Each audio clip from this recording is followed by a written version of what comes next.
तो इंडिया में भी मैं अभी फ़िलहाल क्या कर रहा हूँ, एक वर्क परमिट अप्लाई करने के बाद इंडिया आ सकता हूँ या नहीं? या फिर वर्क फ्रॉम लोकेशन है मेरे हिसाब से वो और मैं कनाडा जा रहा हूँ या फिर कनाडा जाना वर्थ इट भी है या हेलो गाइस वेलकम बैक। तो कैसे हो आप लोग?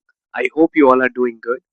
सो गाइस जैसे मैंने लास्ट ब्लॉग में बताया था कि मैंने सडनली सब कुछ बंद कर दिया था और मैं सब कुछ बंद करके इंडिया आ गया था। तो क्या रीज़न रहा?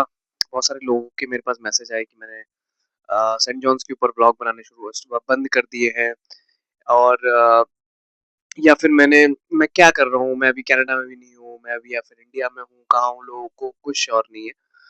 तो गाइज सबसे पहले तो आप सबको पता चल ही गया है कि मैं अभी फिलहाल इंडिया में हूँ।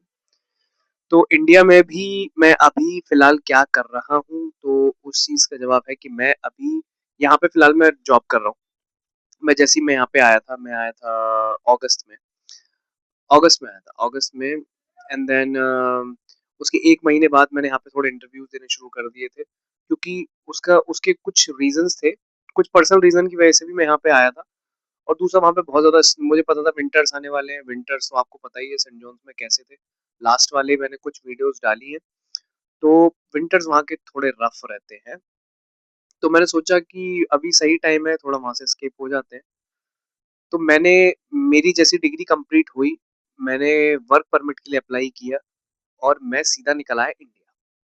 तो यहाँ पर काफ़ी लोगों के डाउट्स ये भी थे मुझसे कि मैं डायरेक्ट वर्क परमिट अप्लाई करने के बाद इंडिया आ सकता हूँ या नहीं? तो गाइज़ जब मैं आ रहा था मैंने बहुत सारी इंक्वायरीज़ करी, तो मुझे पता चला बहुत सारे लोगों ने मना किया कि रिस्की है, तो मैं डायरेक्ट वर्क परमिट अप्लाई किया, इंडिया मत जाओ। बट मुझे क्योंकि आना था और मैंने भी कुछ लोगों से पता किया, मैंने सारे प्रोटोकॉल्स पढ़े, तो मुझे पता चला कि आप वर्क परमिट अप्लाई करने के बाद इंडिया जा तो सकते हो, लेकिन जब आप वापस आओगे तो आप किस स्टेटस पे आओगे, क्योंकि आपका स्टूडेंट परमिट एक्सपायर हो चुका होता है उस टाइम पे। तो मैंने वर्क परमिट अप्लाई किया, मैं इंडिया आ गया।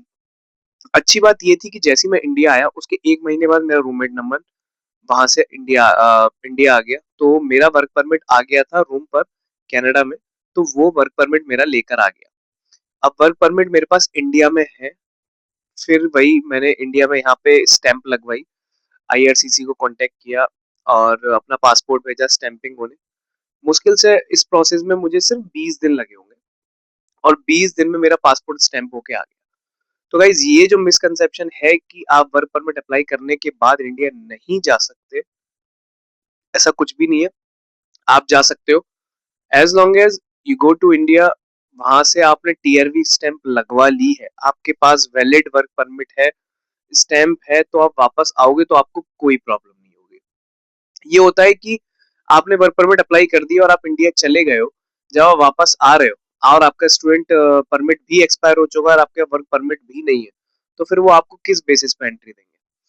उस केस में प्रॉब्लम होती है। बट मेरे केस में अब मैं जब यहाँ से जाऊंगा तो मेरे पास स्टैंप लगी हुई है, मेरे पास वर्क परमिट है, मैं एज अ विजिटर वीजा भी एंटर कर सकता हूँ।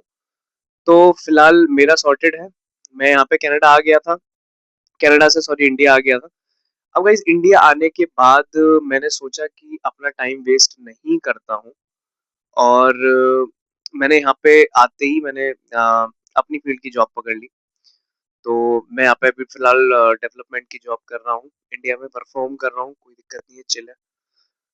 तो फिलहाल मेरी जॉब चल रही है और अब मैं प्लान भी कर रहा हूँ कि वापस कनाडा जाने का। तो अभी मुझे थोड़ा थोड़ा सा सॉर्ट आउट करना है कि मेरी इस वाली जॉब का क्या होगा, क्योंकि मुझे ऑलमोस्ट यहाँ पे 4 महीने हो चुके हैं करते करते। और अब मैं वापस जाऊंगा तो यहाँ पे मुझे क्विट करके जाना पड़ेगा, या फिर वर्क फ्रॉम लोकेशन है मेरे हिसाब से वो वहाँ के लिए अलाउ नहीं करेंगे।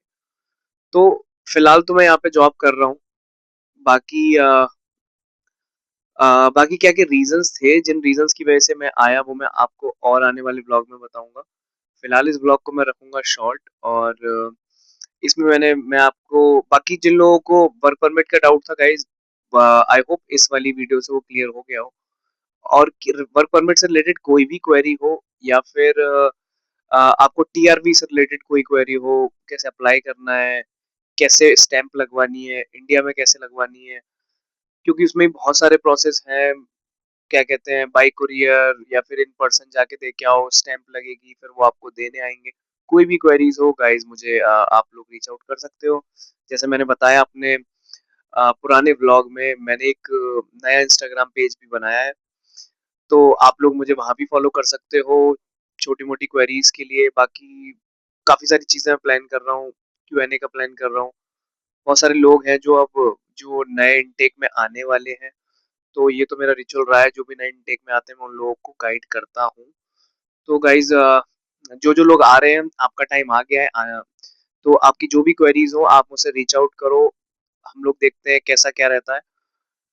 बाकी बाकी जुड़े रहिए, मैं आपको नेक्स्ट व्लॉग में बताऊंगा कि कि फिलहाल तो मैं इंडिया आ गया हूँ, जॉब कर रहा हूँ, कि अब मेरा आगे का क्या प्लान है और मैं कनाडा जा रहा हूँ या फिर कनाडा जाना वर्थ इट भी है या नहीं। मैं इस पॉइंट पे हूँ, यहाँ पे अच्छा अर्न कर रहा हूँ कि मेरे माइंड में कोई सेकंड थॉट तो नहीं आ रहा है या फिर मैं यहाँ पे सेटल होने का तो नहीं सोच रहा हूँ। So guys stay tuned, I will see you in the next vlog. Thanks for watching.